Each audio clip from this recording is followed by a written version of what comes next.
What's up? Welcome back to the Standing Guillotine podcast. Today, we're not going to talk about any fights from last night because there weren't any. There were no fights this weekend, but we are going to preview the next fight night coming up on Saturday. This is Kai Kara France versus Albazi.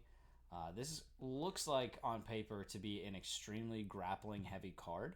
So if you're not big into grappling, or you don't really know grappling all too much, this might be an interesting one to watch to hear some insights on.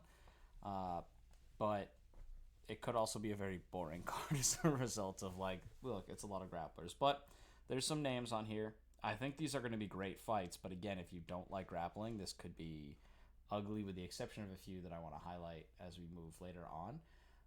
But after we highlight this, we're going to talk about the Conor McGregor documentary that dropped on Netflix, and we're going to talk about tomorrow night's big debut, which is The Ultimate Fighter. Oh, yeah. So that'll be fun. I'm excited about that. Yeah, so... It's going to be good to see Conor in action. Did you see the pictures of him, on a quick aside, the pictures of him from this last week? Did you send me them? Yeah. The cupping. Yeah, like his shoulder, like, oh my God. I wonder if it's because he put on so much weight that his shoulder's, like, keeping your hands up. Yeah. Like when he's, like, training. It's probably really taxing. He probably has torn his shoulders are all torn up. Because he looks like he has boulders on his... Yeah, the dude's an animal right now. Like, he just doesn't even look like himself because everything's so swollen. Yeah. And it's not, like, swollen bad, like swollen with muscle, but he just does not look like Conor McGregor. He had to have had a pump. Because, like, when he's not pumped up, he doesn't really look that big. But, like, have you seen him training? And he's, like, all swolled out. It's crazy. Yeah, it's a little weird, honestly, seeing him at that size. And it'll be weird seeing him come into the cage and fighting if they say they're going to fight at middleweight. Middleweight? Yeah, that'll be weird. Middleweight Conor is not a Conor I ever anticipated. Was that 185? Yeah. It's big. That's big. I don't think he's ever fought that. No, maybe. I think it might be 170, middleweight. I mean, other than Jake Collier, has any fighter gained 50 pounds in a fight? Or, like, between fights? Well, he hasn't been...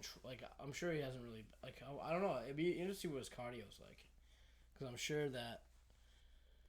I mean, it can't be great. But what was weird, too, was, like, there was some... I saw a video of him out partying and kind of eating and drinking whatever he wanted this weekend. How... Yeah, because he was at the rate. Like, he was in Monaco. Yeah, like, I get it. Yeah, he was at Monaco with the Grand... Not the Grand Prix. Is it the Grand Prix? Yeah, whatever the race is. Yeah, whatever. I don't follow He's sponsored by F1. Ferrari. But with that, like... I just don't see how that goes into training. I don't like that look for him, honestly. Like, that's... If this is your big chance at coming back, and that's how you're treating it, that's how seriously you're taking it, that's not typical of Conor. But we're getting ahead of He's probably not training yet, because they don't even have a date yet. Yeah, but I mean, it's... The camp's only like, what, 3 months? 2 months? I guess, but still, coming off of injury, you gotta be getting... Like, I think he's gonna have to cut to get to 185. Probably like 50. Oh, I don't know. Is it 185 or is it 170? I think, yeah, they haven't even announced what the fight will officially be at. What is middle? I don't think middleweight is 185. I think it's... No, that's what Adesanya fights at is 185, and that's middleweight. And then light heavyweight is 205. So what's... Welterweight's 170? Welterweight is 170 or 175. What's Leon Edwards? Let's see. 170. Yeah. Wow. So, like, even if he's at 185, right? He wants to fight at 185. If he feels comfortable making 185 and Dana says, no, you have to at least make 170, that's going to be tough. Yeah. In a very short amount. Well, they're just gonna. I think they're just gonna end up swinging and banging. Yeah, I mean, I'd be shocked if cardio became a major component because that's gonna be done too. Chandler is not a big fan of prolonging fights. No, like Chandler's I will say, finna get punched in the face. I mean, but like, look at who he's fought though. That man is probably one of the best things that's happened to the UFC for like rejuvenating that division. Like those fighters that he's fought have, after fighting him, have gone on to do like pretty impressive things. So like Gaethje, right? Right. That definitely lit a fire under Gaethje. Mm-hmm. That fight was hard. Yeah. And it was a hard fought win. And like I personally love Michael Chandler. I think he's great for the UFC. Oh no, I think it's gonna be a good fight. It's a good fight for Conor. I think it's gonna be I don't know how stylistically, I guess. Like, but Conor loves to just, like... Conor really likes to stand and bang. Yeah. Like, and he will stand and bang. Yeah, Michael Chandler's not going to be shooting for the Dagestani lay-in prey. Like, that's for sure. Right. Like, he's going to go out there to put on a show. I think it's going to be a lot like him fighting Nate. Yeah, I could see that. Although Nate more judo than... Right. More jiu-jitsu. Jiu-jitsu, that's what I meant. More jiu-jitsu than Chandler. Chandler does have decent wrestling, though. Yeah. Like, he can shoot takedowns. He did it against Gaethje. Yeah. He can slam.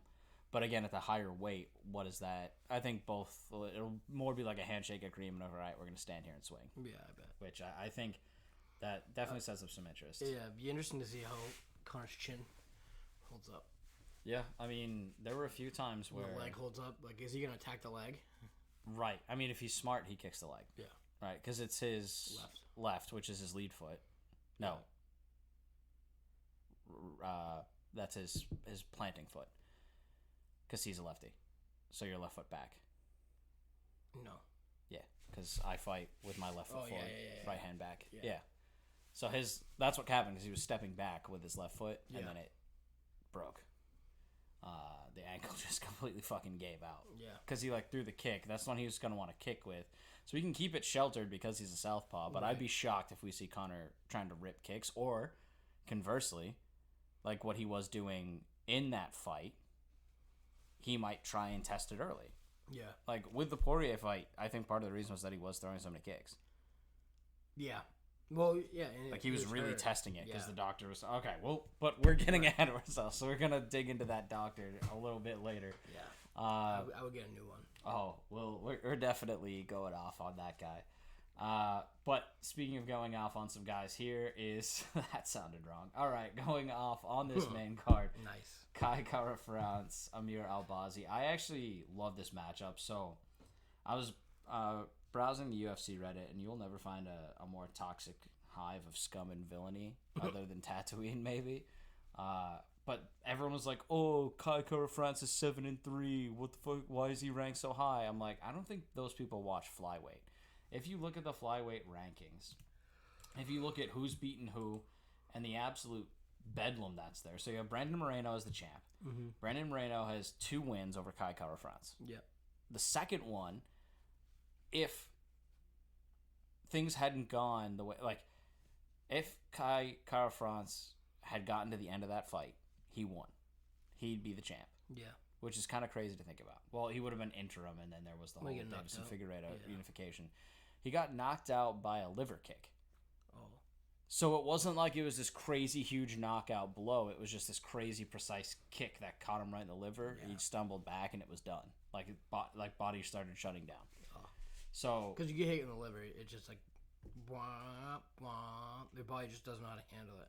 Yeah, it was like a computer. Like, you remember the Windows 95, the shutdown sound? Yeah. Yeah, it was like that happening. Like the do, or maybe that was XP. I can't remember. But yeah, the error noise. Wah! It was just like he got kicked. He took a step back, and then was like, "Ow!" Yeah, and it just collapsed. That's what happened to Ryan Garcia in that boxing match. Yeah, so right in the liver. Pop. Yep, I saw that, and then we've also seen a few liver shots more recently. There was a women's fight that was a liver shot that ended like that. But that's what happens, like that crazy precise punch. Where's the liver? It's like right here, right? Yeah. So it's your liver is right above or like right next to where your stomach is. Mm-hmm. But what happens is like it's super soft tissue. Like I had a lot of liver damage, weirdly enough. And that started shutting down on me. Mm. And I like turned yellow. It was the weirdest thing ever. Like I turned yellow and gained a ton of weight and then lost a ton of weight in like 3 months. And the doctors put me on bed rest and all kinds of like drugs for it. But like your liver it can fuck up everything for you. So obviously it's not an organ that wants to be kicked, and there's not a lot of muscle over it, right? Where your abdominals are don't protect the liver. Maybe your obliques, right? Yeah, but it's super hard to train those to be like shock absorbers, because especially when you're down at that crazy 125. Yeah. Right. There's no fat to protect you there. If you get a shot there, it's donezo. So he got shut down by Moreno, lost twice now to him. His other loss in the UFC is against Brandon Royval. So if you're me and you're looking at this, you're saying don't fight anyone named Brandon. Yep. And you should be fine. Yeah. right? That's the secret for Kai Kara France here. But then we look at Brandon Royval, who's beaten Kai Kara France. So Kai Kara France is number 3. Brandon Royval is number 4. We have the fight between Moreno and Pantoja that's scheduled to happen.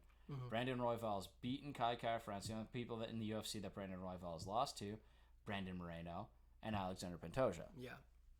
Or Alejandro Pantoja. Very top heavy. Right. So, like, this division is very different than the others. So, if you don't watch flyweight and you're saying, this guy's only 7-3 in the UFC, why is he number 3? It's because he's beaten everybody else. Everyone around him. Yeah. Or the only people kinda he's like lost the to. Max Holloway kind of problem. Yeah, right. So, Max Holloway, but, like, instead of one Max Holloway who's serving as the gatekeeper, you've got 4 of them in one division, right? You have Figueiredo and Moreno, who have been fighting each other a million times.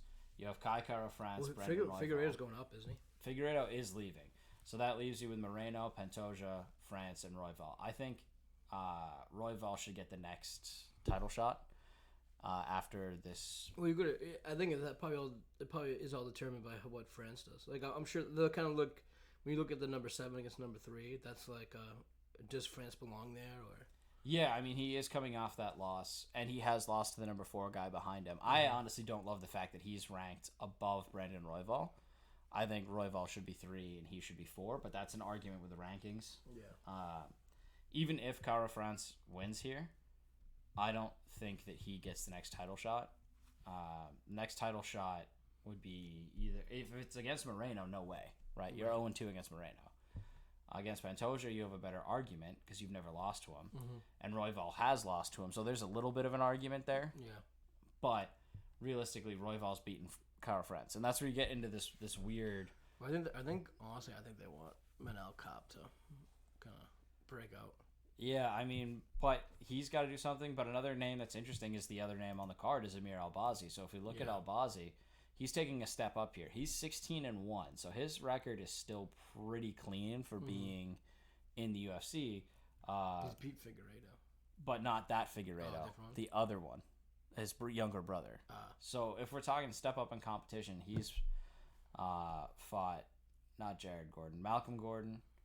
He's fought a guy whose name I can't even say, but he hasn't fought really high. Is he undefeated in the UFC? He is undefeated in the UFC.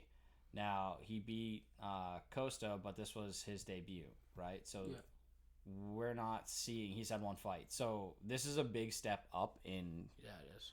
It's a big test. Yeah, a really big test to see Albazi. Now, Albazi is mixed. So he is a little bit of a knockout guy, but mostly submissions. Well, most flyweights are, I feel. Right. I mean, realistically, flyweights aren't huge knockout guys, but these two do have power in their hands. Yeah. I think if you're Albazi, you're an idiot if you try and turn this into anything other than a submission game. Kai Kara France probably, in my mind, is... I mean, he's got 11 knockouts and 24 wins. For flyweights, that's pretty much having dynamite in your hands. Who has he knocked out? Cody Garbrandt. But who hasn't? A ghost of Cody Garbrandt? No, that was actually a pretty good fight. Garbrandt was... I mean, yes, it was during Garbrandt's downspin, but, like... I mean, what hasn't been for him? He had a very quick fall from grace. But if we look at his record, so he lost to Moreno in a fight that he was winning. A while, huh? Yeah, since that. Well, that was July of. Well, shit. I guess it has been a while. Yeah, it's almost a year. It doesn't feel like it was that long ago. 11 months. Yeah. He won by decision. Yeah, he knocked out Garbrandt in 2021. So yeah, it was Garbrandt not looking great. That was the last of his losses was to... that was like the last time he really got knocked out. Yeah, well, I mean, Garbrandt won the next one. Which, I mean, that was actually what I started my podcast, or the podcast with, was that was just me. I was talking about that one. Yeah, when he just, like... Because that was the one that made me, like... I have something to say. I want to say it. Yeah. And so I recorded, and it just kind of all took off from there, which has been fun. But knocked out Bontorin. He submitted, or lost by submission to Royval. Beat Nan. So, like, a lot of his stuff in UFC has been kind of weird. Yeah. So he's gotten away with some decisions. He's had a couple of split decisions, but most of the knockouts are outside of the UFC. But he did knock out. So like again, I think Albazi is. That's not to say that Kai Kara France can't knock people out. We haven't seen it in a little while. Yeah. But I think if Albazi's smart, it would be a fun fight to watch. I think honestly it's a really good fight, and I think flyweight is an undervalued division in the UFC. I don't think people are talking enough about it. Right. And I genuinely do think that it's one of the better ones out there. Like between right now, it's not my favorite division, but I do think I don't think I've ever watched a ranked flyweight fight be bad. Right. Like Royval's fight was incredible against Nicolau. The knockout that was in the prelims, and we were screaming about how that shouldn't have been a prelim fight. Right. Absolutely ridiculous. But if we keep going down the card, you have Daniel Pineda and Alex Caceres. This is going to be an absolute grappling showcase. So Daniel Pineda's 19 submission wins, but also can still knock out. So he has, in 28 fights that he's won, he has finished all 28 of them. That's crazy. That's a crazy stat. Right? Like when I was doing my research, I was like, that can't be right. So 9 wins by knockout, 19 by submission, 28 Which is kind of like finishes. what the UFC wants. Right. I don't think the UFC really wants fights to go to the cards. But he's only 28 and 14. Yeah. Which is kind of crazy when you think about it. But he's coming off of... What is that, like a 75% win rate? Yeah. So he's... It's pretty good. Right. Like, that's pretty solid for someone who's not... Like, he's not a belt contender. Yeah. But he's a great... How old is he? Old? He's old, yeah. He's been around for a bit. But then you also have Alex Caceres. That's going to be like this Caceres belong where he is. Right, so Alex Caceres has kind of had a little bit of a late career revival here, where he had looked like he was way, way, way out, and he's been on an absolute fucking tear. Right, so like he fought. Like, the names are absolutely insane going down here. So, like, he had a little bit of a tough time in 2017, right? So, he's had a little bit of a tough time since 2017, or 2016, that loss really kicking off against Rodriguez, who's the interim champ right now. Yeah. Right? So, like, when we look at some of these fights, they've aged okay, but his record's not solid. But after he beat Chase Hooper... Mm-hmm. So, he beat Hooper, then beat Springer, Kroom, Choi, lost against Yusuf, but Yusuf is highly ranked. Right. And then beat Julian Erosa by a KO of all things. Wow. Which is just not what you expect out of Caceres. Again, the guy hasn't fought in over a year. Right. But makes sense. Well, no. No, it was December. Yeah. So. Right. Oh, yeah. Yeah. So, like 6 months, which is fine. Yeah. Yeah. Not terrible. Especially that late in your career, you're probably not pushing 3 fights. Yeah. You're probably trying not to push 3 fights in a year. Right. But I just don't get why the 15 guy's fighting a non-ranked guy. I mean, to be honest, there's not a lot really in the division. So if we look at... So this is going up to featherweight, right? So he's 15. Edson Barbosa just fought. Right. Sadiq Yusuf, who's lost against, is 12. So the only other person is Dan is it Ej or EJ, who has a scheduled fight. Right. So there's no one really above him. And he's not good enough probably to fight. Right. He's not fighting Bryce Mitchell. Right. Or Evloev. He's not fighting Evloev. He's not fighting Topuria. And then as you get up, like, that's a division that is like top 10, top 11 heavy. Right. And so like he's firmly entrenched in that 12 to 15 spot, but there isn't a spot in the 12 to 15. He's not gonna move up. Like I don't like. He's not gonna move up. No, but that's just like I need a payday fight. Yeah, I mean, keep fresh and try and keep the momentum going. This late in your career, if you can keep the momentum going the way he has, which again we talked about Chase Hooper, like that loss to Alex Caceres was a big wake up call for him, but also a big wake up call for Caceres, and Caceres just kind of turned it on after that. And so that's a loss for Hooper. And Hooper went up. And Hooper went up to lightweight and has done. He won his fight and looked great. Yeah, he did. Threw an absolutely ridiculous amount of punches in that fight, which is awesome. We're happy to see that. So, Alex Caceres, Daniel Pineda. Again, that's going to be a really, really great grappling match. If you're not big into the jiu-jitsu, that might be a little bit weird to watch for you, but I'd be shocked to see this one go 2 cards. Yeah. Let me put it that way. These guys are going to be working to put each other in bad spots and working for the finish. Chess match. Yeah. I mean, ultimately, that's why I think those are so interesting because they're highly technical. And who makes the first mistake? Right. It's like you slip They for a second. They typically go... It'll probably go like the second or third round. Yeah. I think it'll be slower, but Yeah. I think it's one of those things where it's almost always pressure. Like we were talking about Juliana Miller like a while back, where I was texting you, I'm like, at any second she could catch that armbar. Yeah. And that's what this is going to be, is like if you make a mistake in your jiu-jitsu in the roll in any way, shape, or form, it's going to be, arm around your neck, arm around your, or like legs around your arm. Yep. Arms are like putting you in a knee bar. Like anything can happen in those rolls, and if you're not staying with it second by second, all it takes is just that one thing to get pulled the wrong way for a split second, and it's over. Next fight up, again, I think this is going to be a one that goes to the ground. Jim Miller, Jared Gordon. So Jim Miller, if you aren't familiar with the most boring American name ever, 35 wins, 17 losses. Man's been around for quite a bit of time. Yeah, yes. I don't know if he's the oldest fighter, but I feel like he's up there now. I think he is. How old is he? I don't know. It's hard because I can't remember. Like, we've had so many retirements lately that I can't remember who's left. But I remember him fighting Cerrone had to be one of the... He's 39. He's got to be up there. But he fought Cerrone on my birthday last year, February 18th. Yeah, so I'm pretty sure they did say that he was old. Because I know Cerrone was older, but Cerrone's now retired. Yeah.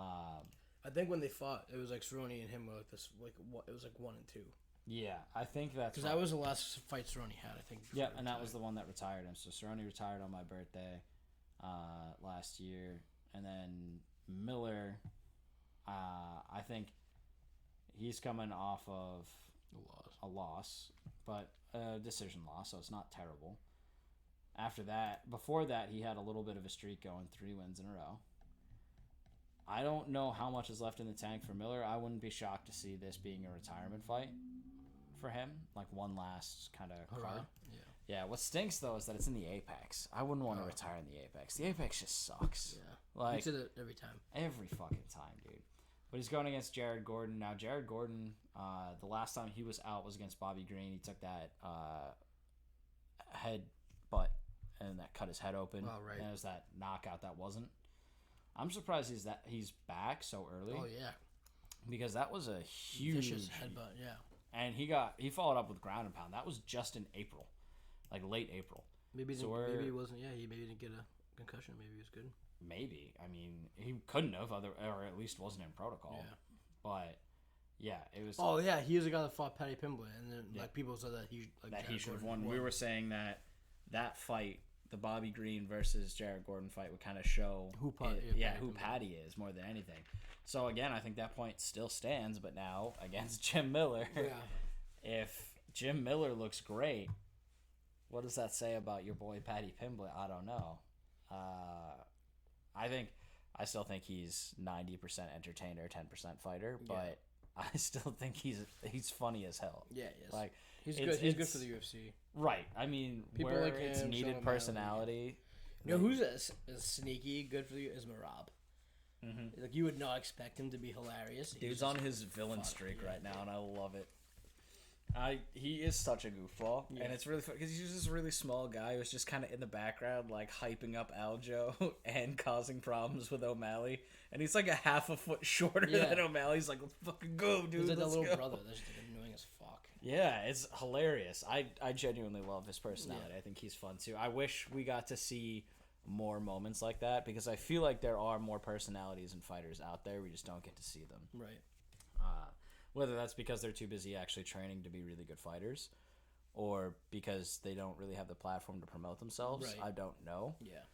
But that like moments like that I need more of. Well, I feel like Sean O'Malley could quit UFC right now and still make a lot of money because he has a pretty good podcast.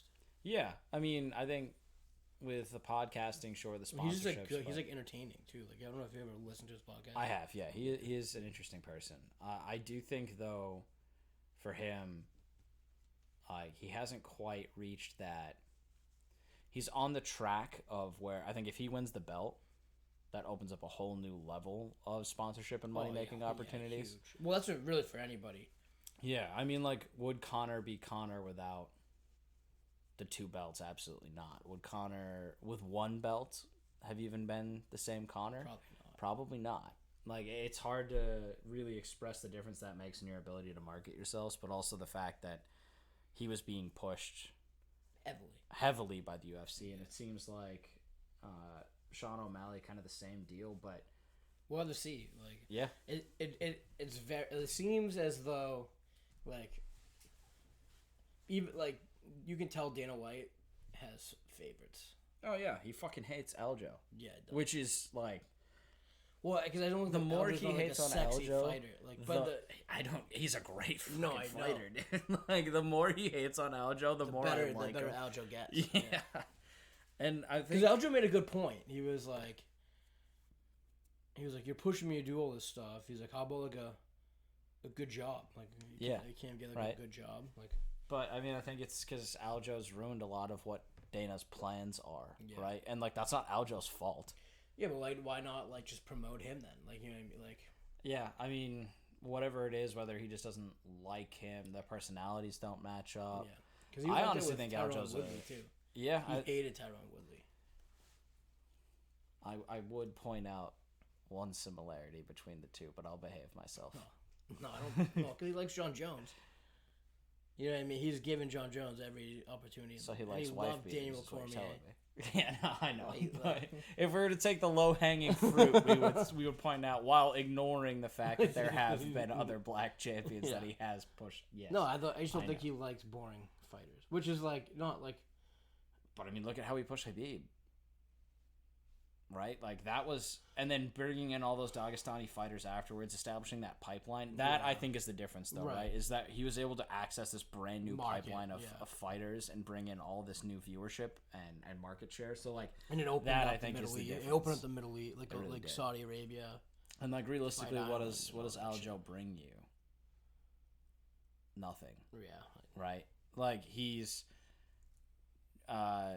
Jamaican born but U.S. raised. Right. And so there's a little bit of that. Like Conor brought in all of Ireland. Right. Conor brought in Ireland and tapped into the UK as a whole. Right. And brought in. Michael Bisping started that, I think. But like people in. You're right. Well, people in Ireland. That was a little disrespect to Bisping. Well, people didn't know what UFC was before Conor fought, which is interesting because a bar that I used to frequent. There's a kid who was from Ireland, and I guess like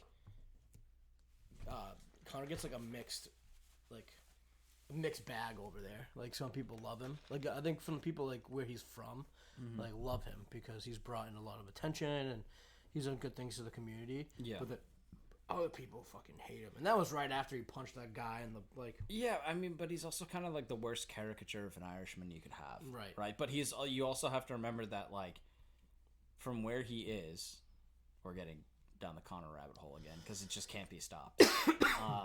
Where he is from is low class garbage people, right? Cool. Like if we're being entirely honest, it's like the same appeal with Paddy Pimblett, right? Mm-hmm. If you're an English person and most people think that if Paddy Pimblett is the face of English fighters right now, right? Yeah. Then you're going to assume that they're all have those Liverpool accents, which is not accurate. Right. Right. So the same thing with Conor. Well, no, Paddy Pimblett's like a very specific like niche because he's a Scouser, right? So right. So like he's very much English people understand the difference, but as a result, a lot of people who maybe and that's not to say that UFC fans aren't discerning, but if you see a stereotype, right? Like, because Paddy plays it up.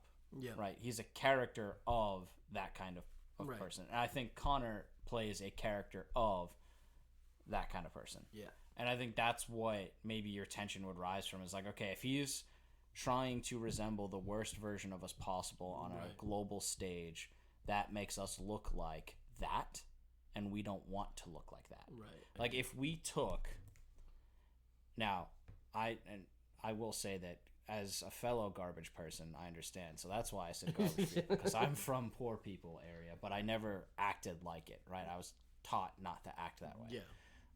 But if we took someone from Southie or Dorchester, right, and we had them play the most ridiculous, over the top way version of themselves, right. like let's take Mark Wahlberg playing what Mark Wahlberg, the teenager, actually was, right, and like put that out for everyone to see, and everyone thinks that's what Boston people are. right.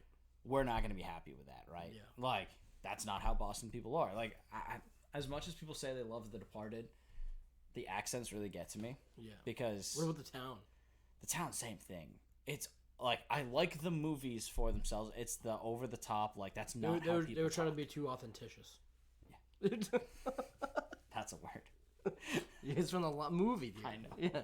Well, I'm trying to be authenticious. I know. Come on, read what it says. Right? I'm trying to be authenticious.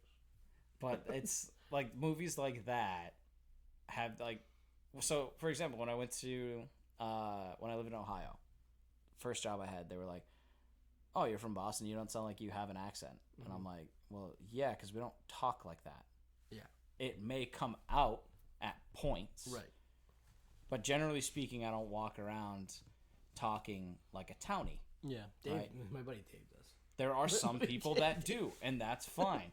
But like to pretend that that's how every single person in Boston talks all the time, yeah, and that's how every single person sounds all the time, that's a caricature. Yeah, mine got beat out of me by my 6th grade teacher. I just have a really bad Boston accent. I mean, I think it comes out like every once in a while, like if I'm drinking. Right.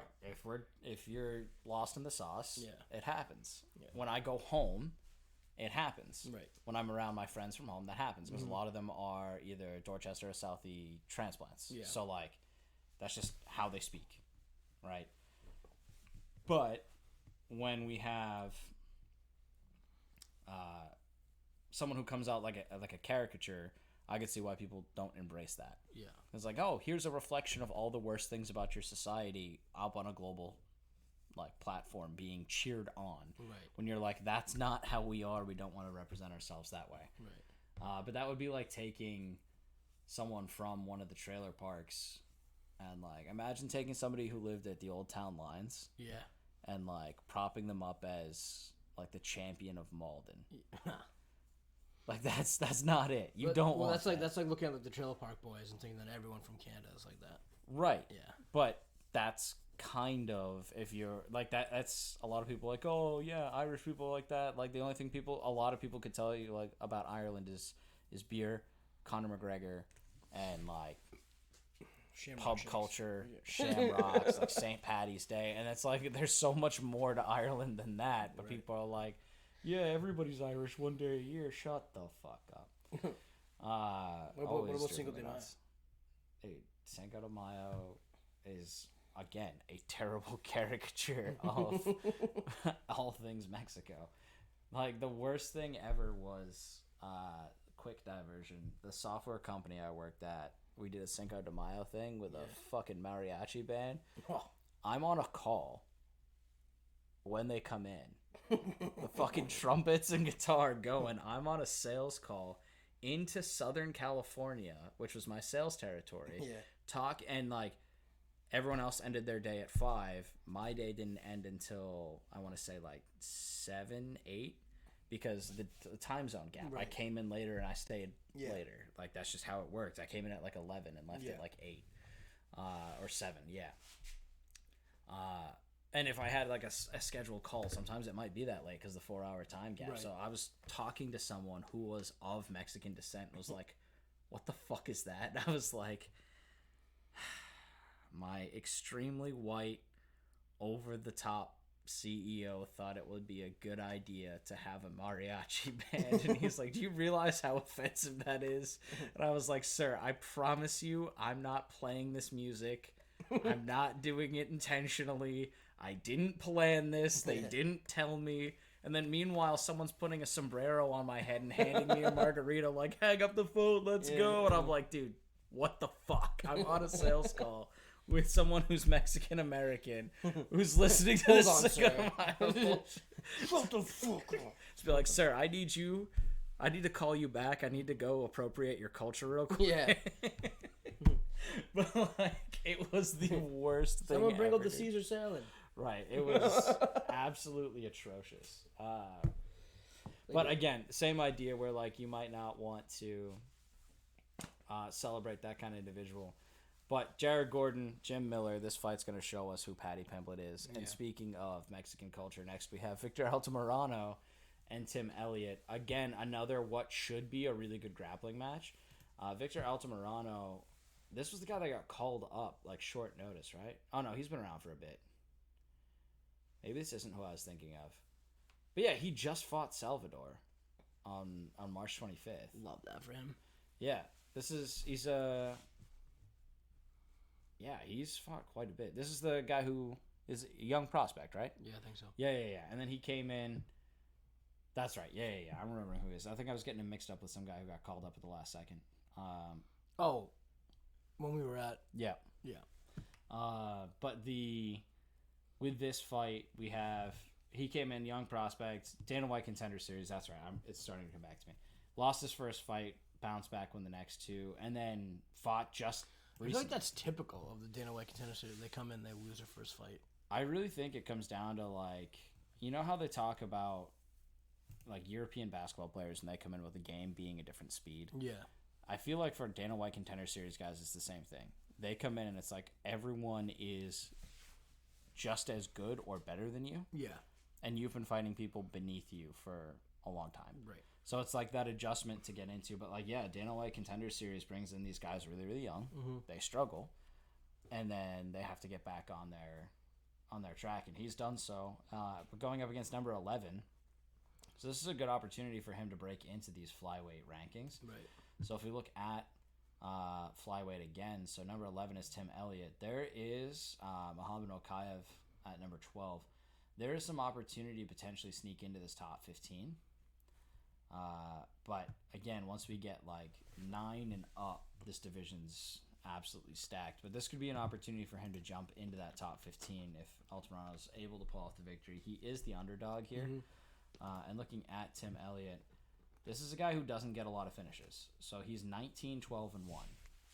So not really amazing. But if we look at his most recent, so he's kind of been coin flippy, right? So he won in a decision, he lost in a decision, he won in a decision, he won in a decision, he lost to Royval via submission. But if we like go back, it's kind of like 1-1, 1-1, 1-1. He's not really consistently able to win. And that's... Figueroa looks huge, dude. Yeah, they updated his picture for the new weight class, I think, and I think he's gotten quite a bit bigger. Sorry, I was just clicking on... He had lost previously to Davison Figueiredo, but I clicked on his picture, and they've updated it on UFC, and he's gotten a lot bigger now with the move up. I think that could be really good for him. But he's a guy that it's literally like every other fight. It's so coin flippy. It's actually crazy. So if we go on this, he's coming off of a win. So realistically, we should expect him to lose. Yeah, he hasn't really put in a streak. No, you just really can't get anything going. But again, I think flyweight's one of those divisions where it's really, really tough. Yeah. And he doesn't have like much in the way of finishing. Less than a 50% finish rate. Yeah. 9 finishes and 19 wins. And then out of a total of 32 fights, 9 finishes and 32 fights isn't great. No. So if we look at... He fights a lot, though, which is good for him. He does fight a lot. Like, he stays active. That's good. This last fight, though, March of 2022. So he's coming off almost a full year off. Yeah. So it'll be interesting to see, I guess, a guy who's fresh and has more recent cage experience, what that's going to look like. I would say that this one has the potential for an upset. If we're looking for potential upset, I would look it just reads upset. Mm-hmm. That to me is like, here's an opportunity. I don't have a ton to say about the women's flyweight bout, and clearly neither does the UFC website, because for Ketlin Souza, they don't have a picture. She knew? Yeah. No record. Nothing on the page whatsoever. She is 28. That's all I know. A little bit late for a debut. And then going against somebody who was 15-4 with a 6-fight win streak. Yikes. I have a feeling this is going to be ugly. It's her first fight, or her second fight in the UFC, but her first fight ended in a first-round submission. So I feel like it's more like fodder being thrown away. This might be a replacement fighter. Yeah, it could be. That's like in Jurassic Park when they feed the goat to the T-Rex. Yeah. It's like, oh, let's build up our young and up-and-coming fighter, and that's what Karine Silva reads as to me. That's what this fight reads as. And if this is a replacement, or if Souza comes out with some crazy victory, I feel bad for dissing her, but I've got nothing to go off. If Souza comes out, like, why not us? Like the GOAT KOs the fucking... Yeah. I mean, the GOAT is the greatest of all time. It could KO the T-Rex. You don't fucking know. T-Rex has got those short arms, man. You can't come in swinging. Foot stomp? Yeah, exactly. Speaking of swinging, though, this is probably the only chance, or one of the only chances you'll have to see a knockout on the card. This is the Jamie Malarkey Garam Kutateladze. Sure. It's from Georgia. Yeah. Not the state. Yes, the country of Georgia. This is probably one of the scariest men I have ever seen in my life. That man's got some bodies. It's absolutely insane. His eyes are soulless. His face is gaunt. There's -% body fat. Yeah. It's scary. If you haven't looked up a picture of him, do his yourself oblique. a favor. Look at his It's called the Georgian Viking. His obliques are so shredded that he might actually have liver protection. Yeah. We talked about how that's probably not a thing. This guy's done so many Russian twists. It's not even funny. Dude. I guess maybe the Georgian twist is better. Look at than the striations. It's absolutely ridiculous. It's crazy. This is although I feel like this is the case with a lot of Georgian fighters. Yeah. Almost every fighter that's come out of Georgia is some ungodly ripped human being. Right. What do they have over there? Georgian Viking. Yeah, called the Georgian Viking. Beard, he's scary. Yeah. Those are dead eyes. In 12 wins, he has 7 knockouts. That's pretty solid. This one is not going to the ground. 4 first-round finishes. Let me make that clear. This is not going to the ground. But Jamie Malarkey, on the other hand, 16 wins, 10 knockouts. The hooligan. Yeah.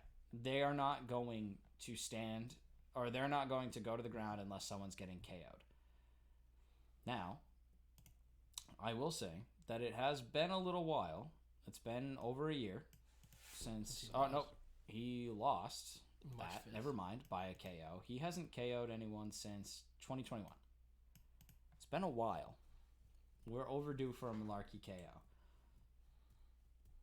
But looking at this, 16-5 versus 12-3. Jamie Malarkey puts up good fights, though. I could see this one either both guys are too badass to get KO'd, or someone's going down in an ugly fashion. Yeah, it's one or the other. We're not gonna see. They're pretty even. Yeah, size wise. I wonder why Malarkey is so much more. I mean, I think it's. Oh no, he's a wicked underdog. Yeah, I think it's quality of fight, but I don't know. Because if we look at who he's fought. He's had 2 fights, but he's beaten Mateusz Gamrot. Yeah, that's debut. In his debut, he beat Mateusz Gamrot at the back in 2020. Gamrot has 2 losses. One of them is to this guy. Yeah, that kind of has me thinking a little bit of a sleeper pick there. Yeah, Alto Morano, and then this fight. That's a potential sleeper. This being the first fight on the main card, this is one you do not want to miss. Right. I'm highlighting that right now. But of course, now that I've said that, Dana White's "If you didn't know, now you know" is gonna pop up right before this fight, and I'm gonna be like, "Fuck you, Dana." That's what's gonna happen live. I'm calling my shot right now.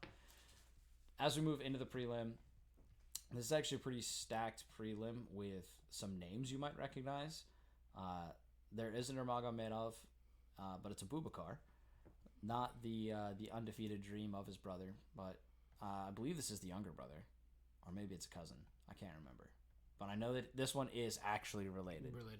There's so many of them. Right. There's Unlike like the 4 other of them, right? Nurmagomedov, not Saeed, who's not related. Right. This one's either... Is Umar related to him? He's Umar cousin, right? is. I think Umar's the cousin. I think Abubakar's the brother.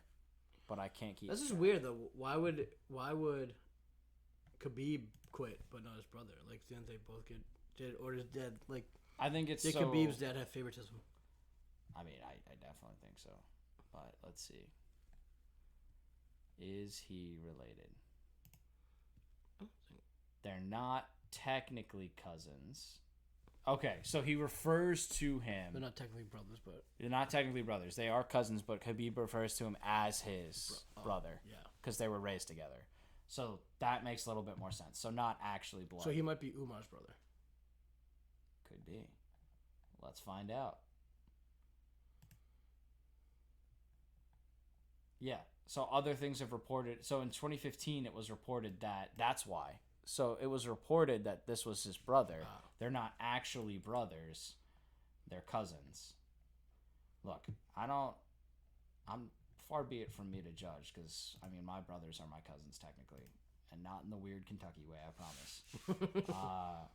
But it's like, I don't know, dude. It was reported in 2015, but who knows what was happening in 2015, man. Just go on tangent. Did you see that the clip of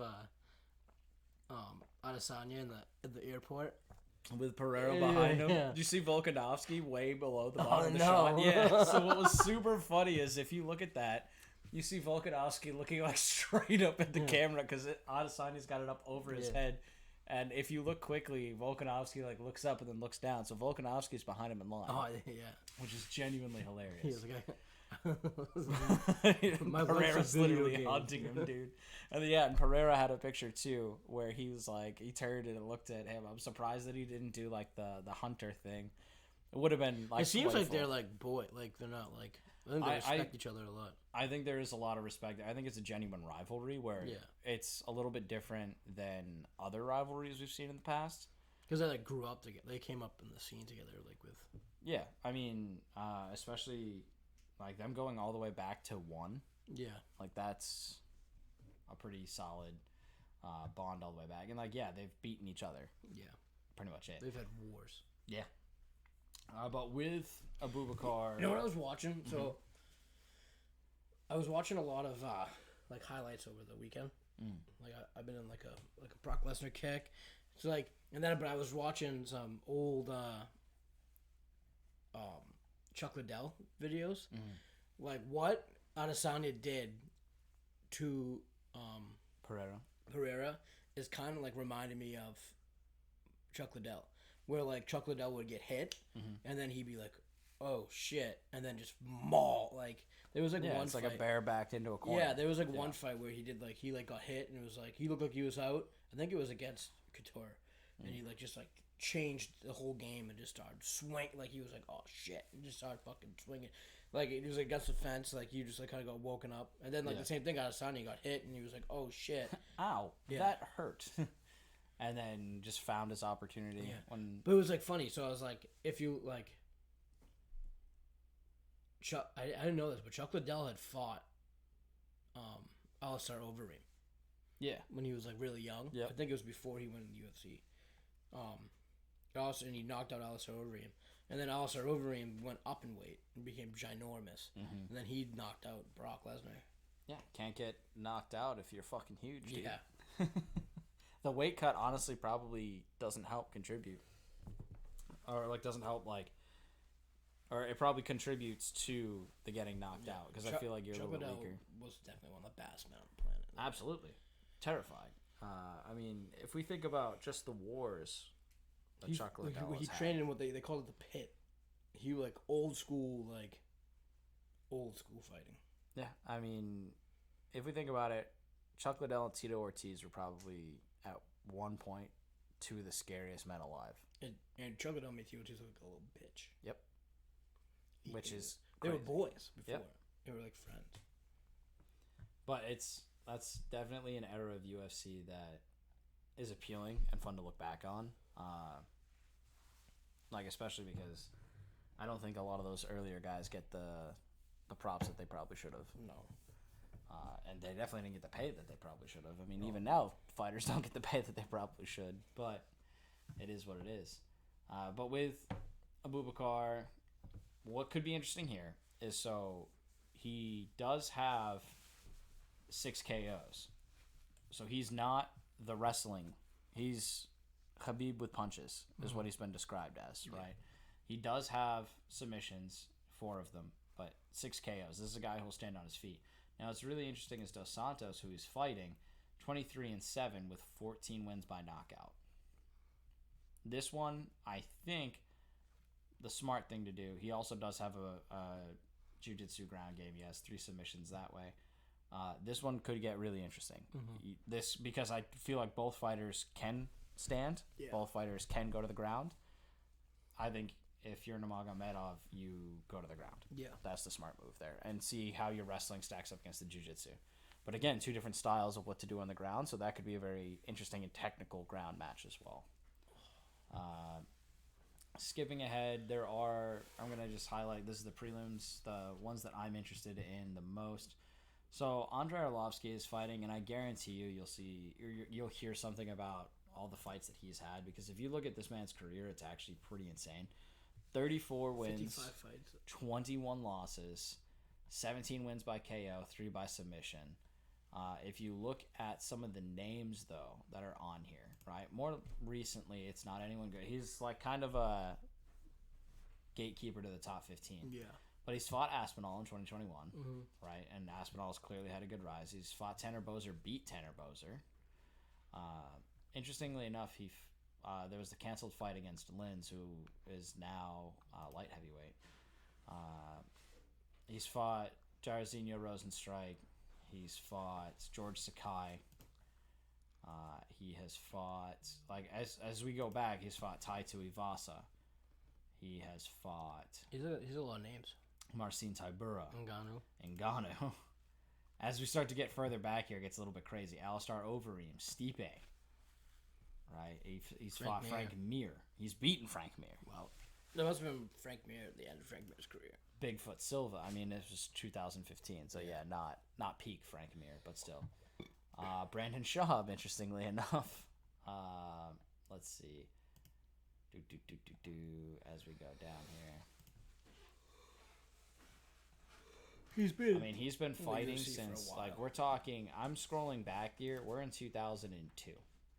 The guys that he's fought don't have images, because he's all the way back in 2000. Holy shit. So he's been doing it for, this is now year 23. Like, if we're talking, like, 23 years in light heavy / heavyweight is insane. Right. With the amount of damage he's taken and the amount of damage he's dished out. Now, what you'll probably see is a mashup of all the knockouts he's had, some of the great fights he's had. But realistically, this is not... He's changed his game, if you haven't stayed recent with Arlovsky, and I think the reason he's had this longevity is because he's now gone to become a decision fighter. Yeah. Right? But he's a very good litmus test for young up-and-comers. He's going to be fighting Dontel Mays, who's 9-5, but 6 wins by knockout. I don't think we're going to see a knockout here. I think we're going to see a very, very sloppy heavyweight fight. But I bet you that this is one that gets pushed.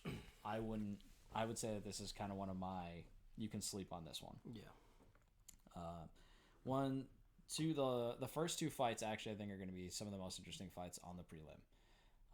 The first one is Philippe Linz, who I talked about, was supposed to fight Arlovsky that canceled because of COVID. And Maxime Grishin. If we look at this one has the opportunity here for a knockout as well. Philippe Linz is a little bit more balanced, so 8-4, 8 knockouts, 4 submissions in 16 fights. So 3/4 of his fights, 75% of them finishes. Yeah.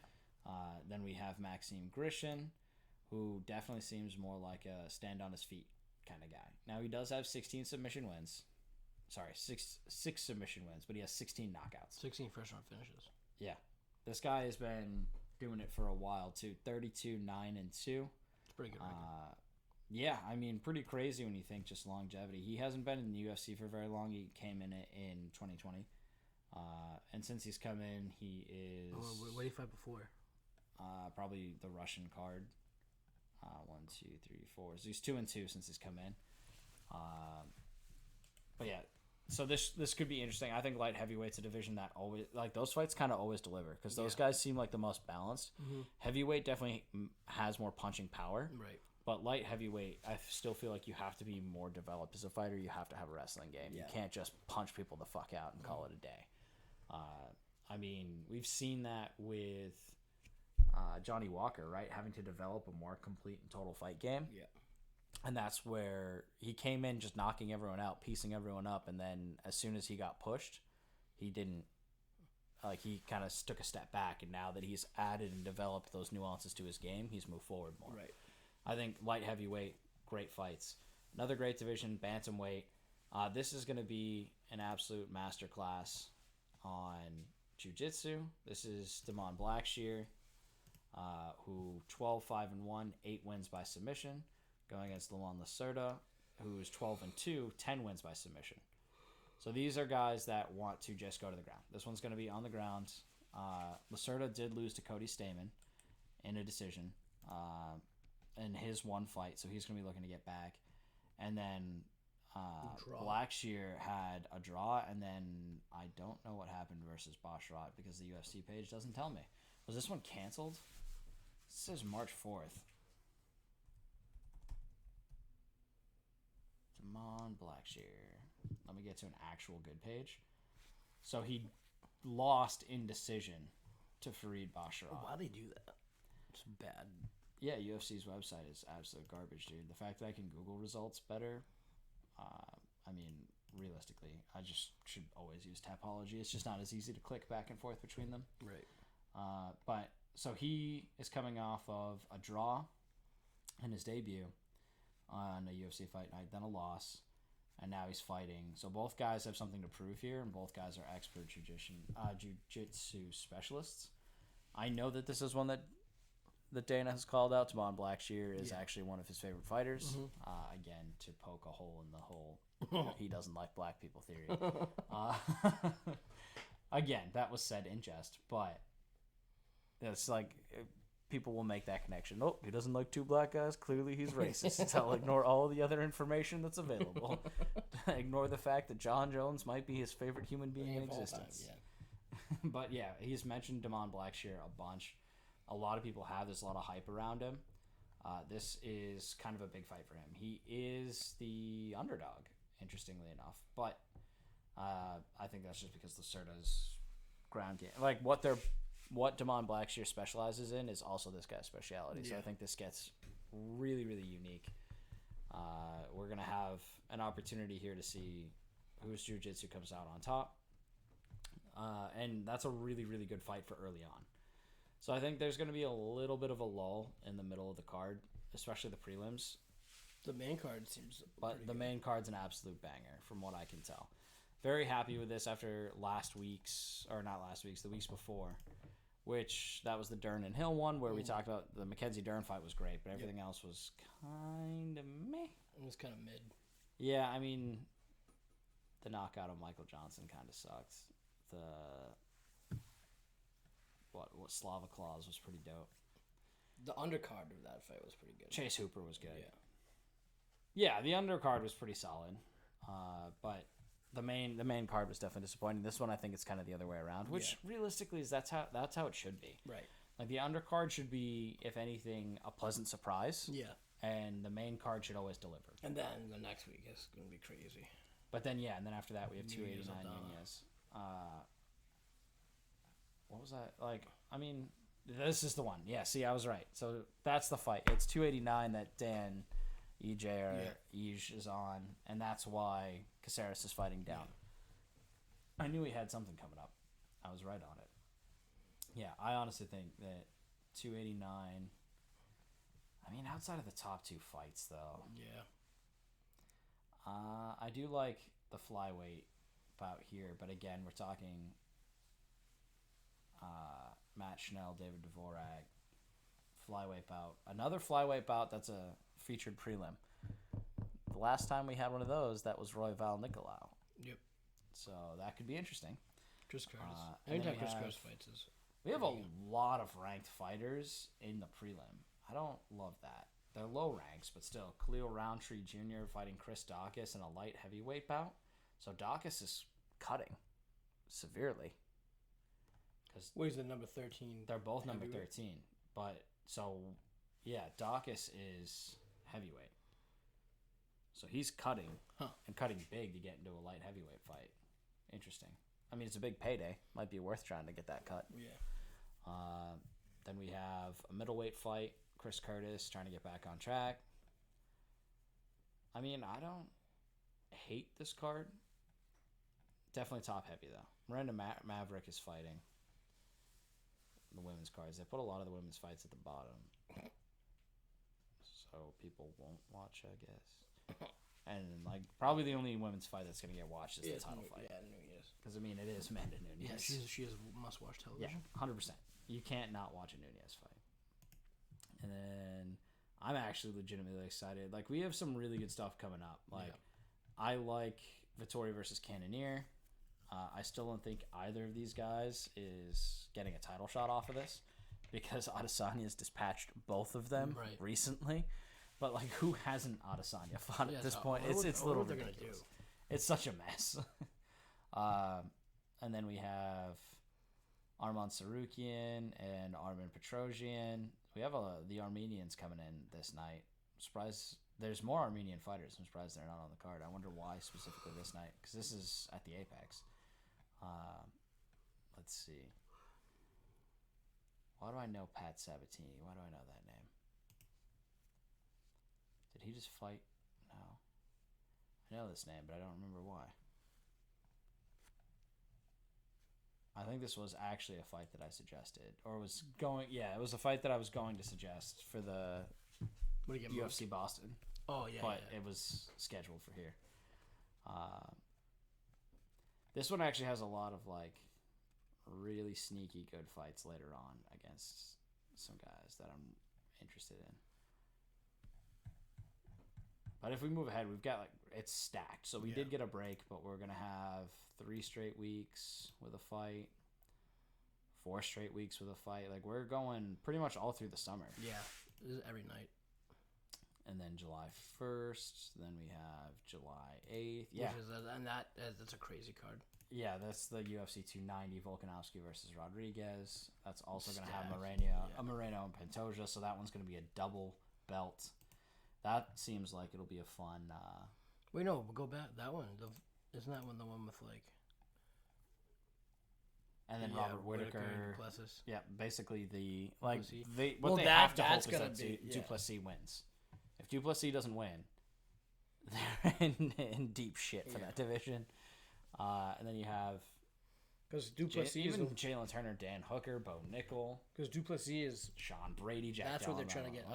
They're trying to... Push Duplessis. Adesanya to fight. Wait, go up. Mm-hmm. Unless they're waiting for it.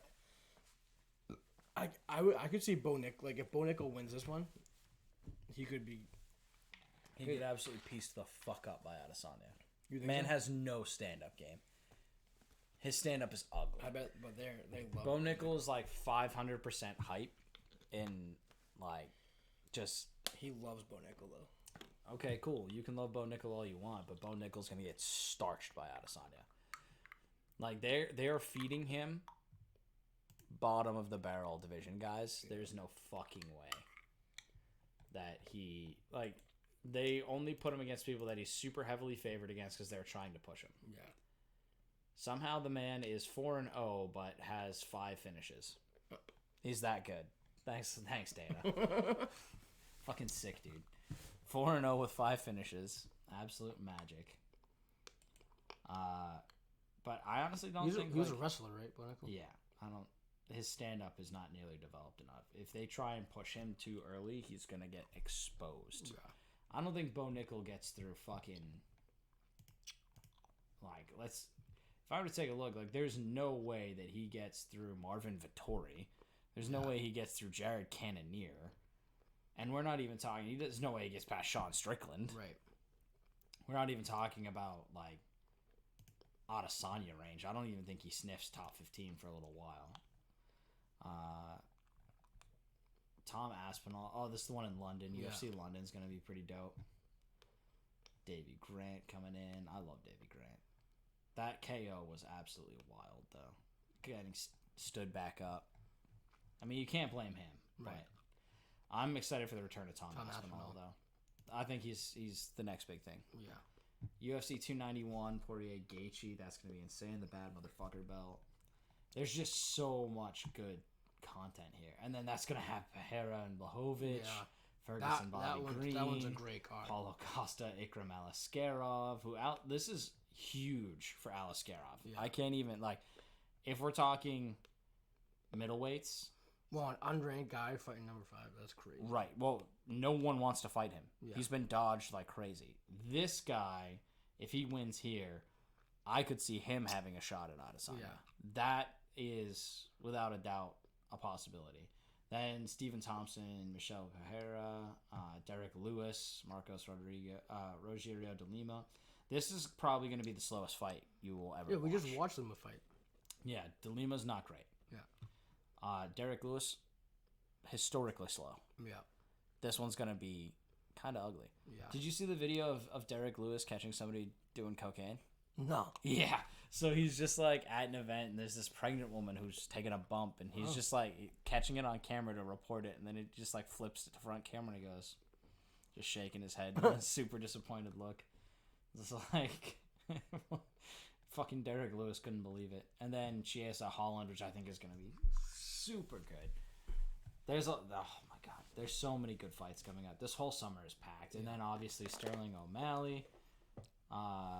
Register your interest. Okay, not selling tickets yet, but this one's going to be another 2-belt fight, which should be great.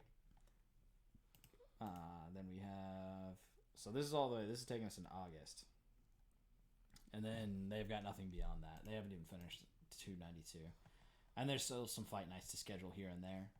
But like pretty much all the way through July, like the schedule all the way through July. So 2 months out, we are booked 8 straight weeks of fights. That's that crazy. All look solid. And then of course you have to figure we're going to see the end of The Ultimate Fighter and then that's going to be McGregor Chandler at some point, probably December you think? Yeah. I was thinking maybe October. Maybe. But cuz that's when Conor's eligible, right? Would be October. Well, I think he enters probably. I think he maybe entered in May, or if it's June. So June, July, August, September, October, November.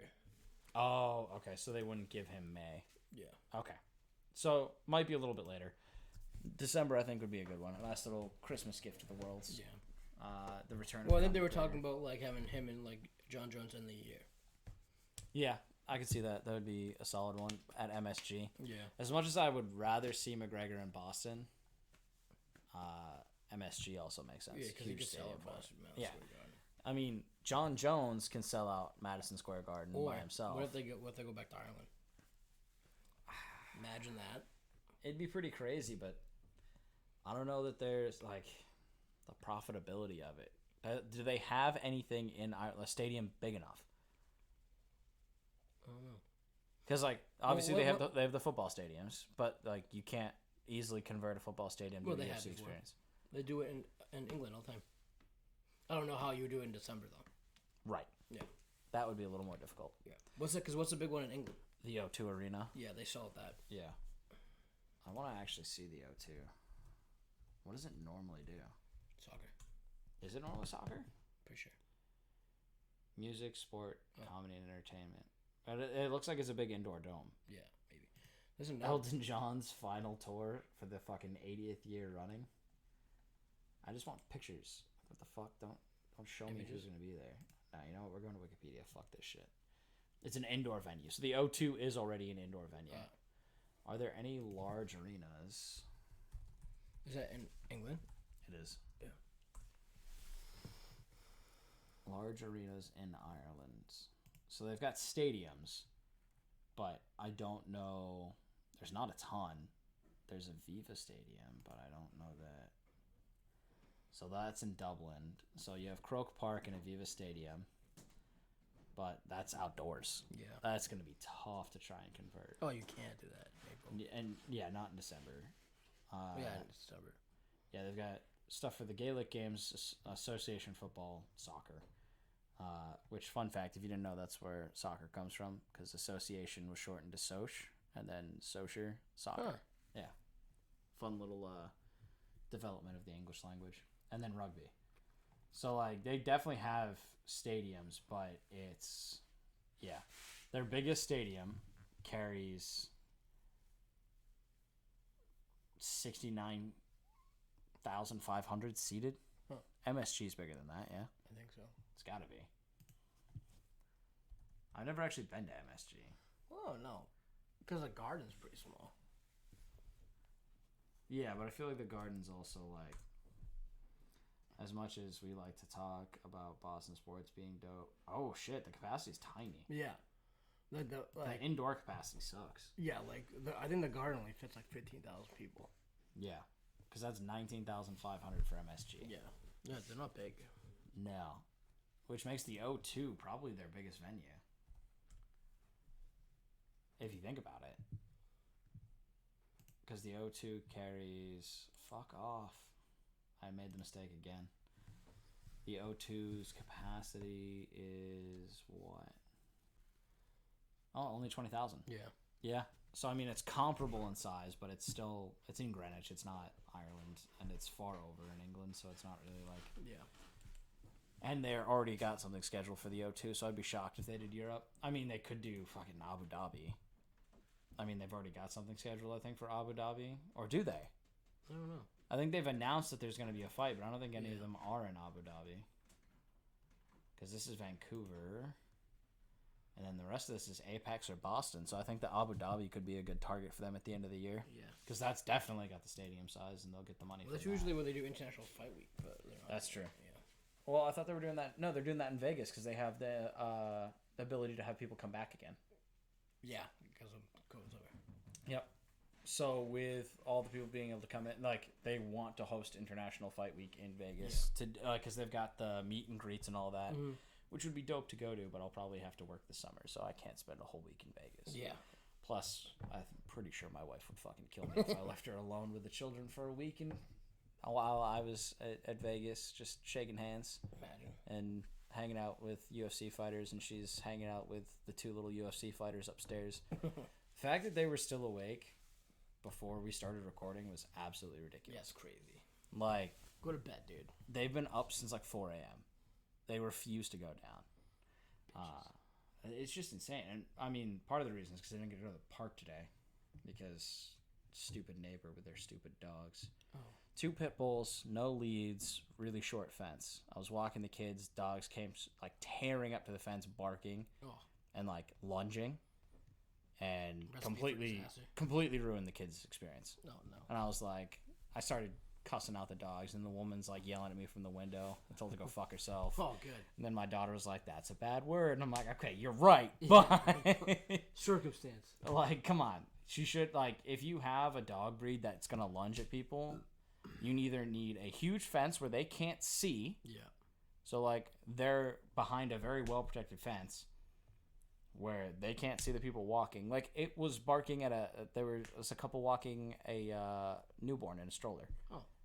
Dogs came tearing up. Like, keep your fucking piece of shit dogs on a leash. It's not very nice. No, it really isn't. It's just being a shitty neighbor, right? Like, people can't go out and enjoy the sidewalk because we can't walk on that side of the street because of your dogs. Bullshit. Put them down. Yeah. Oh, Jesus. Put them down. And I don't mean the dogs. Oh, I mean the people? owners. Oh, yeah. It's not the dog's fault. It's bad owners. Like, I will say that until the day I die. I don't hate dogs. I hate bad dog owners. Yeah. There's a few of them, and they're on the same side of the street. Oh, really? If I go out for a walk... if I'm not paying attention, there's big dogs that, like, they're on top of the fence. Like, paws are clearly on the top, teeth reaching over the top. I'm not, like, if I'm walking too close and I don't pay attention, it's going to nip me. Like, that dog bites me, I will make sure it gets put down. Yeah. I promise you that. And I'm like, what do I need to do to communicate that to people so they learn? Like, there's one neighbor, absolutely love her. She knows we have kids. her dog does not do well with kids. Mm-hmm. So when she walks her dog and she sees us leaving in the morning Yep. to like get the kids in the car, get my son to school, Yep. she stops the dog well down the sidewalk and waits for us to get everyone in the car before we leave.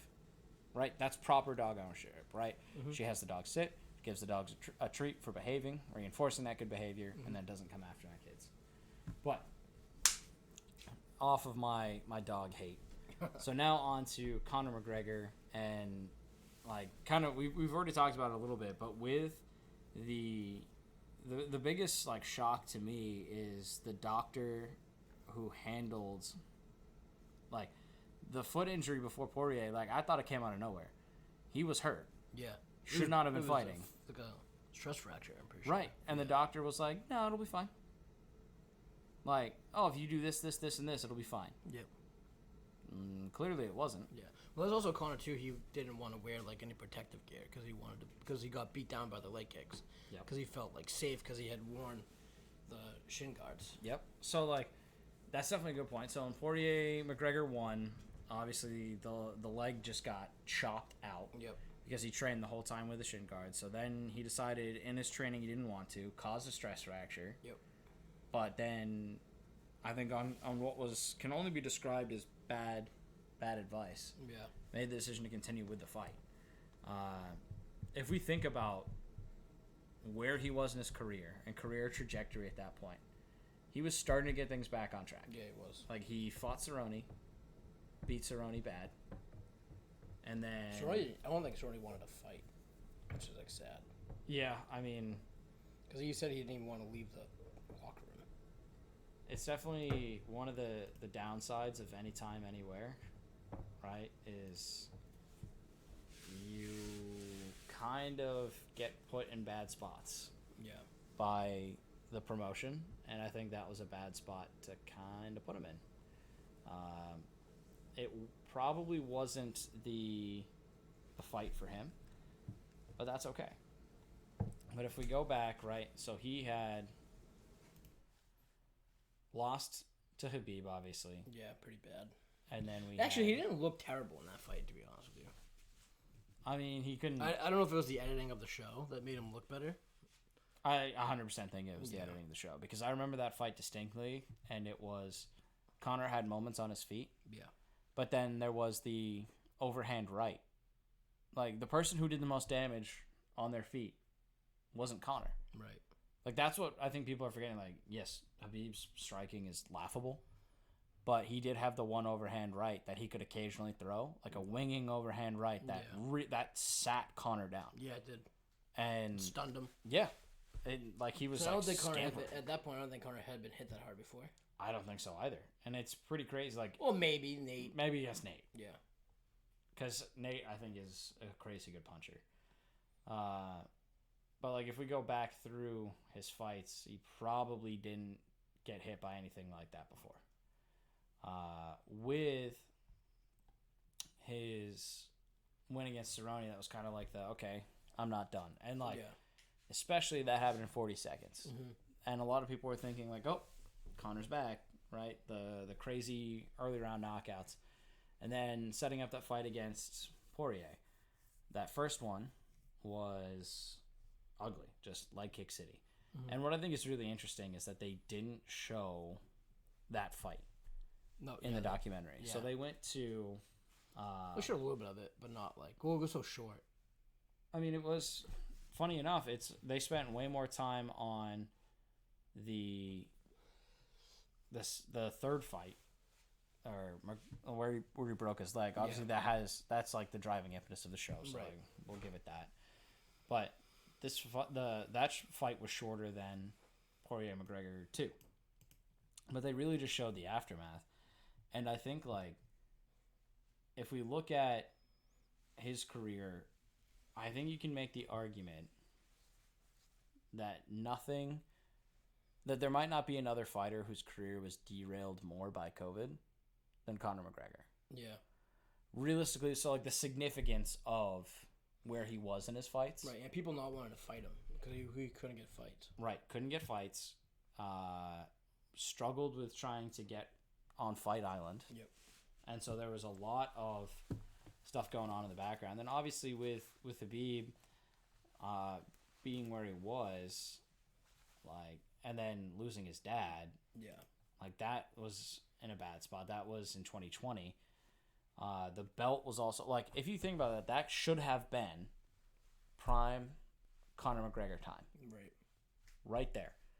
As soon as he said the belt was retired and that there wasn't anyone to challenge, that should have been right there. That should have been Conor's moment. Yep. His biggest and toughest opponent for him to try and beat, stylistically, just a terrible stylistic match, was out of the division. Yeah. That should be, not to call the death of another man a blessing, because that sounds really shitty, but no, like, I think Conor wanted to fight him again. Even if he did, I don't think it would have gone his way. Like, I'm sorry, no disrespect to Dylan Dennis, but he's not the same fucking level as Nurmagomedov. He just isn't. Yeah. And, like, again, no disrespect to Dylan Dennis. He seems like a very good coach and definitely trained Conor well in some of the wrestling material. Yeah. But, like, if you're still, like, if the majority of your training is not wrestling your entire life, it's not the first takedown for Nurmagomedov. It's the second, the third, the fourth, it's the fifth. The pressure. Constant and persistent. You can't throw leg kicks because he's going to grab your leg, take you to the ground. Right. Like, you start to question what you can and can't do, and that's when he's already won. Right. He neutralizes, like, what you're good at. Yeah, and really just does a crazy good job. And it's just one of those things where, for him, I think having that biggest challenge out of your way should have been that opportunity to push. And he got the fight with Cerrone. That was on a little bit earlier, right? So, but if you think about it, so Cerrone's the beginning of 2020, in January of 2020. Right before COVID. Yeah. And then nothing happens. Everything kind of shuts down. Yep. You get Nurmagomedov's last fight in October of 2020. Yeah. So you have that 10-month span there. So what's interesting is Conor's wanting to fight actually kind of works against him. Right. So, like, if he had waited to see what was going to happen, if he didn't make the push to fight Poirier, what then happens? So, like, with all the COVID interruptions, he wanted to fight 3 times a year. Obviously, in 2020, that didn't happen. Right. So he tried to start that with 2021. And he was on pace to actually do that. So, fought in January, lost. Fought in July, lost. And the leg kick, that leg breaking, it was just, like, devastated him. Right. But I think for him, like, we see that impact, and then the UFC not doing anything with that belt. Right. Really just bad timing overall. Like, there's so much more going on that Dana had to figure out. They didn't have time to figure out what to do with the belt. Right. Like, obviously, having to set up Fight Island, having to set up the Apex, having to do all of these different things over and over to figure this out, figure out ways to even have fights in a safe manner. Yeah. Which, like, I would honestly watch a documentary on the setting up of Fight Island, because from what we saw in this one with the conversations about the testing procedures and everything in place there, I was surprised the way that it was kind of being marketed by, like, ESPN especially, was like this was Dana White's irresponsible thing. Like, no, it was full quarantined. Yeah. Well, like, they were legitimately on an island. Yeah. Like, and those people didn't leave until it was over. Right. People couldn't leave. Everyone that came in you had daily testing. Yeah. Contact tracing out the wazoo. So, like, realistically, if we look at, well, I think he mimicked it off the bubble, like the NBA bubble. Kind of. Yeah, I mean, and he called it the truest bubble. Yeah, I mean, it really was, because it was its own island. I mean, we saw the NBA bubble have problems because people were sneaking in women of the night. Yeah. And drugs and things to that effect, right? Like, oh, let me get some Uber Eats, let me get some weed, right? Yeah. And, like, having random people show up to the bubble, you can't do that on an island. Right. Literally the only people that quarantined correctly were the UFC fighters. Right.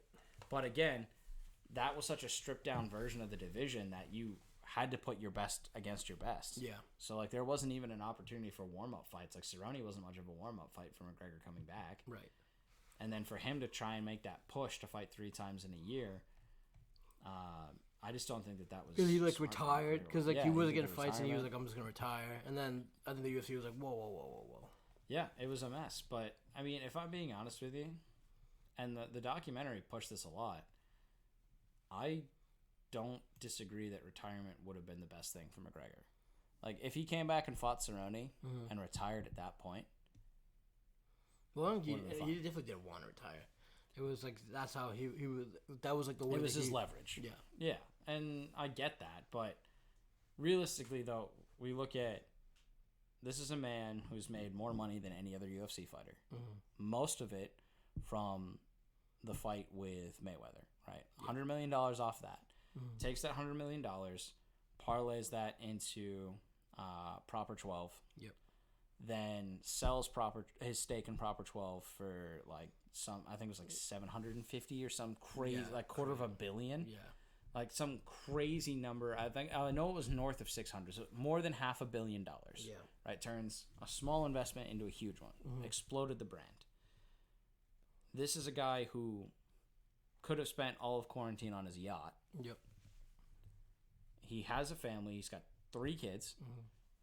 He doesn't need to fight, and that's what the documentary pushes, that he wants to fight. Right. That's all scarier. It is in a way, because even Dustin said that he was like, "This guy this guy doesn't need this. I need to fight, but this guy doesn't need to." So the fact that he's showing up is like commendable. I honestly liked the version of Conor though that realized he didn't need this anymore. Yeah. And was pleasant. Right. I honestly like. I've never liked Conor McGregor the person. I've always liked Conor McGregor the fighter. Right. But when he made that kind of turnaround, like after losing to Khabib, I think it humbled him a lot. Yeah. And he did a lot of internal reflection. Obviously, he had to do, we saw in the documentary, the community service as a result of the felony of throwing, like he pled to a misdemeanor, took a felony down to a misdemeanor, and then had to do community service. During that community service, he was more his natural self. Yeah. And like had to spend time reflecting on how his decisions impact his legacy. He wants to talk about legacy. If anything for me, any fight that he takes now, I think will only be damaging to his legacy. You think so? I think so. If he loses, even still, what does he have to gain? What does he add to his legacy? He wants a 3rd belt. It's not going to happen. What belts? What belts is he going to take? Let's look at. He's flyweight, not happening. Bantamweight, not happening. Featherweight, not happening. He can't get to those. He wants to fight. I think he wants to fight Leon. He wants to. Right. He wants to go up. Like he cannot fight in those 3 divisions. That's right. We can cross those out automatically. Right. Lightweight. We've seen that. Yep. Right. He's fighting Chandler. Well, I don't think he can get down to lightweight. He won the belt. He did win the belt. Yeah, right. So I think he wants a welterweight belt. I don't think he can go against Islam Makhachev. No, I know he wants a welterweight. Right. Yeah. Even still, with the welterweight, you have Khamzat Chimaev waiting in the wings. There's too much at welterweight for him to be part of that picture right now, realistically. Yeah. There's 0% chance that he fights middleweight because those guys are mostly 6 foot and above. Right. Like, Conor's biggest advantage was that he was taller for smaller guys. Right. Like, he's fighting guys who are 5'5", 5'6". Yeah. He's 5'9". Yeah. Like even in welterweight, he's losing. Like he doesn't have that reach or height advantage on anyone here. Yeah. Like Kamaru's huge compared to him. Yeah. You have Colby Covington, who's way bigger than him. I don't think that realistically, and if we look at this, right, we've got so many good fighters sitting in welterweight. If he can't get it done in lightweight, he can't cut to any of the lower divisions. That leaves the only one that I honestly could see him having a chance in would be bantamweight, but he can't make that cut anymore. No. Realistically, though, if we look at this, like there are more fighters who'd be willing to stand and punch with him in bantamweight, just division-wise. Like Volkanovski will wrestle him to the ground. No way he fights Max Holloway. I think he already did. Yeah, but I just don't see, like, Max Holloway now.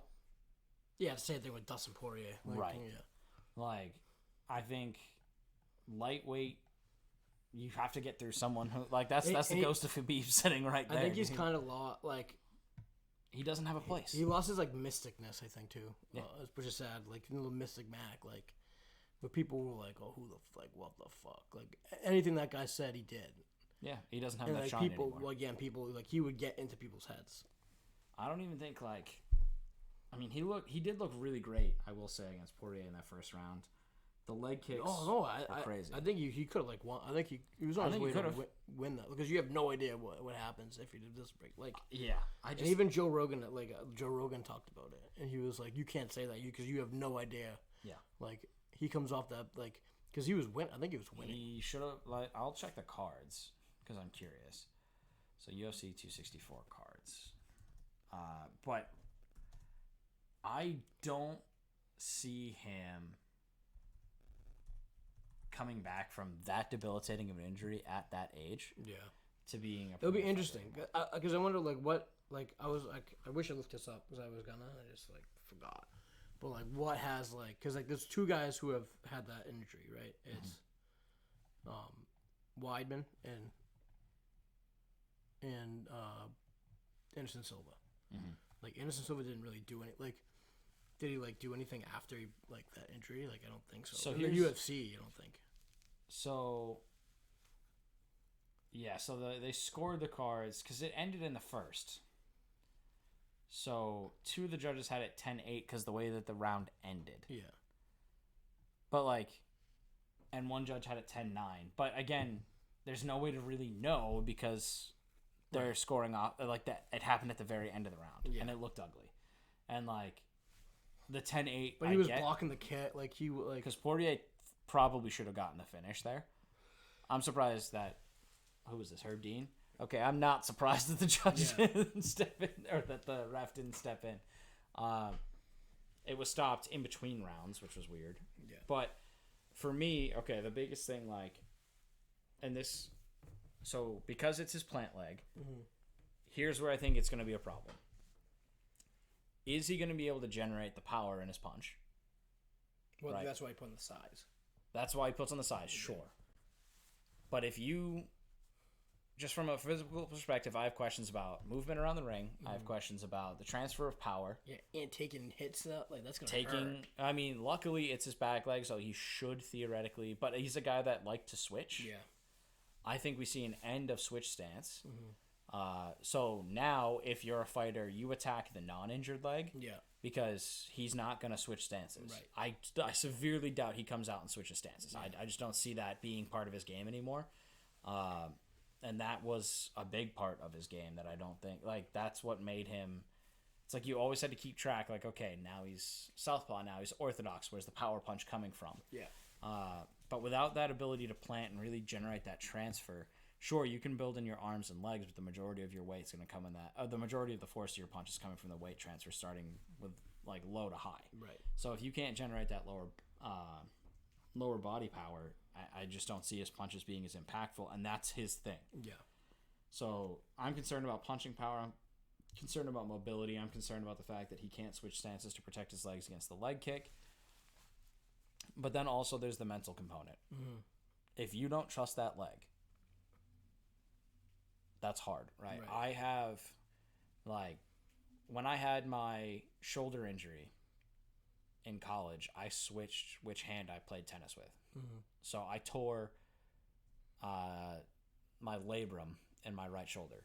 I had, even after the physical therapy, I didn't have the confidence in my right shoulder to swing the racket righty anymore. So I learned how to play left-handed. And that required me to completely change my game. I dropped like 15 pounds so that I could be lighter. I went from a heavy hitter to a really defensive style where I would run around the ball and hit inside-out lefty forehands all the time. Because I had no confidence in my right shoulder, and my coach was like, oh, you came in way better physical shape. I'm like, yeah, but my serve is gone. Yeah. Like, the point was, like, I had 100, and the most I've ever done is 122 inside. Indoors gives you some speed. Most I've done outside, I've hit 100 miles an hour outside. I didn't have that. That was my biggest weapon. That's gone. Yeah. If you have no confidence in that mental aspect of your game, it's so hard to get back into it. Right. Even now, there will be times where I'm lifting something where I'll feel my shoulder start to like slide around in there because it's still not solid. And I can I get that like, is my arm gonna pop out again? And it has, mostly because my daughter's a psychopath. I've been injured how many times this year? A lot. And it's all been because of my daughter. Yeah. She broke my thumb.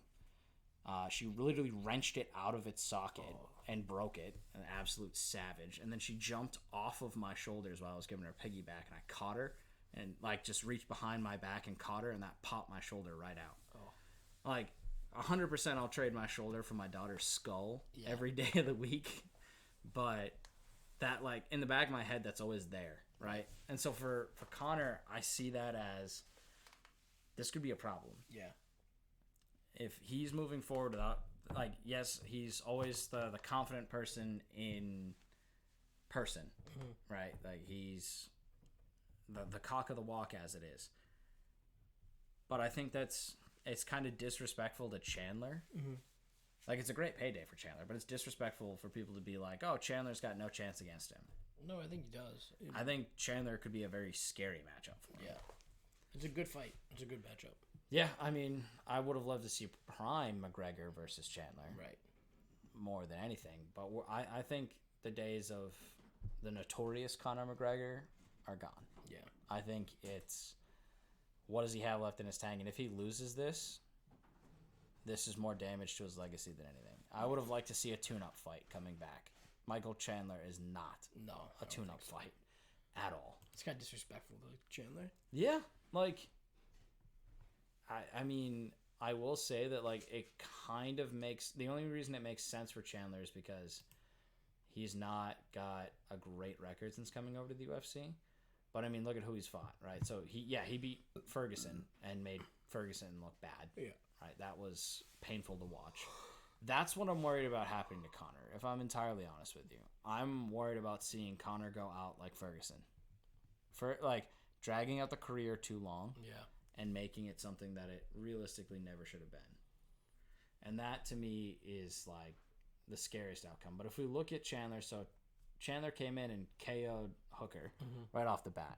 Great shot right off the bat. Lost to Charles Oliveira.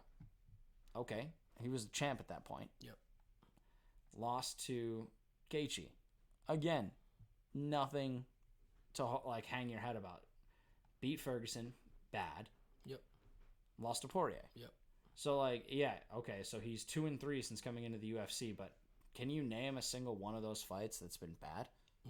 No, every single fight has been an absolute banger. This is a guy who is a warrior and will go out on a shield. Yep. And, like, or take the other guy out on a stretcher. Right. Like, that's just who Michael Chandler is. And, I mean, the only one that's, like, Gaethje went to decision, but that was an absolute war. And that was, like, arguably one of my favorite fights. Yeah, it was a good fight. And so, like, Michael Chandler needs to kind of get things back on track. But I don't see Michael Chandler. Michael Chandler's not getting a... The only thing he's getting out of this is a payday. Right. Because he's not, like, okay, he beats the unranked Conor McGregor. He's not fighting Islam for the belt. No. Right? He's not hopping Oliveira, although Oliveira might move up. He's not hopping Poirier and Gaethje, who he's lost to. Right. Well, he hasn't fought Gaethje. Yeah, he lost. That was the decision. That was the absolute war. Oh, I thought you were talking about Conor. No, sorry. Chandler. If Conor wins, that sets him up again. Yeah, it puts him into the conversation, but against killers. Right. Because Gaethje and Poirier haven't gone anywhere. Right, yeah. They're still here. Right? So, lightweight, even if he gets back into that lightweight conversation, which I don't think he can make the cut anytime soon. Right. So then, even if we're talking welterweight, right? Kamaru Usman, he may go up. Like, that, your hope is Usman, who's a way better wrestler and who I think would absolutely destroy Conor in a grappling situation. Yeah. Hopefully he's gone. But even Leon Edwards. Leon Edwards' wrestling is much better than people think. Right. It's just been... He's been fighting Kamaru Usman. So I don't think we've really seen, like, Okay, he's been fighting someone who's arguably the best wrestler in the entire division. Right. Short of Hamzat, but who doesn't. It wasn't actually in the division. Yeah, he doesn't do Right. anything. But like Conor against Colby, Edwards, Bilal Muhammad, Gilbert Burns, Shavkat Rakhmonov. Yeah, that's scary. That's scary. You put him up against Stephen Thompson, that would be a good matchup. Yeah. Right? Like I think Cheza. Yeah. Like Neil Magny. Right, but that's going way down. Yeah. If he wins against Chandler, there's no reason why. I think him and Gilbert Burns would have a battle. I think that'd be a good fight to watch. It would be, but I'd be worried about Conor there. Burns is so much bigger. Yeah. So much bigger. So, like, Conor has to return to lightweight. He's already kind of small for lightweight. Yeah. Yeah, I never got the jump.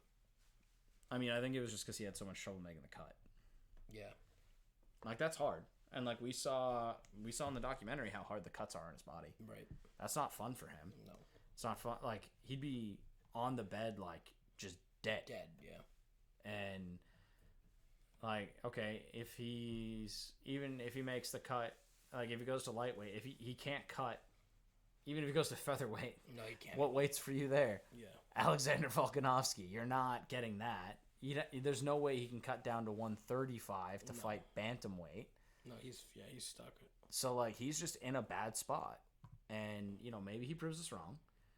And hope he does. I love watching him fight. But. Yeah, I love him as a fighter. I love him as something like a product of the UFC, but I just don't understand keep this, like, punishing yourself. The Chandler fight, to me, is horrifying. He needs a tune-up like he got with Cerrone. Yeah. Chandler's not a tune-up. We'll see. We will. All right, that takes us to the end of this week. We have talked for way too long already. We are damn near 2 hours, or an hour and 40 minutes here. Longest one so far. But we're excited for next week, see what those results are. We'll catch you next week with the rundown of our opinions on the card, and then, of course, our preview of the following week, which will be Cannonier and Vettori, which stands to be a very good fight as well and have some implications for that middleweight division. Thanks for listening. We'll catch you next time. Peace.